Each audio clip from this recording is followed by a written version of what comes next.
I think now here is the new First Minister of Scotland, John Swinney. How are you feeling? And how can you get the people of Scotland to back you as First Minister? I think we've got off to a tremendous start. I think it's very clear that my party wants to move forward and move forward constructively and positively.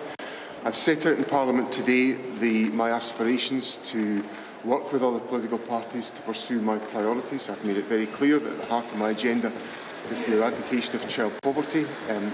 People will have to come with me to work on that priority and to make sure it can be achieved, and that's the style that I'll bring to office, and that's why I'll bring my party and my country with me. How do we measure success on eradicating child poverty? Are we going to set a year or a date on that? Well, obviously we've got legal obligations about child poverty, and I want to make as early progress as I possibly can do on the eradication of child poverty. Now, that will not happen overnight. So these are deeply entrenched problems. But what I want to do is to make sure that I lift that curse that's on children in Scotland today and use the power of government to make sure it happens. Mr Swinney, congratulations. That was a big moment for you. How do you feel?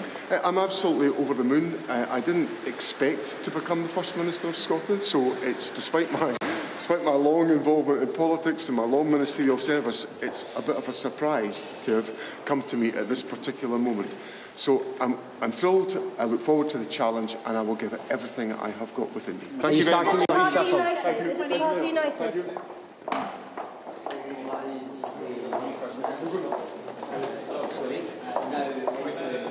Tower here at Holyrood as he gets to work for his premiership. The beginning of that moment, he will be heading up those stairs, the office that Humza Yousaf vacated just a few short minutes ago, and he gets to work with that main priority, as he outlined here to myself and colleagues within the media, that child poverty is front and centre of that. How will success be measured in that? Well, time will tell, to use that classic cliche. But now is the moment where he will examine his top team, he will put together his cabinet ministers, and it's all eyes on the position that he will give Kate Forbes. He's promised her a significant position. She didn't stand to trigger a leadership contest this time around, despite getting almost 50% of the vote last year. What will he do with her? Well, we'll find out in the coming moments. But John Swinney, the new First Minister, the 7th in this devolution era.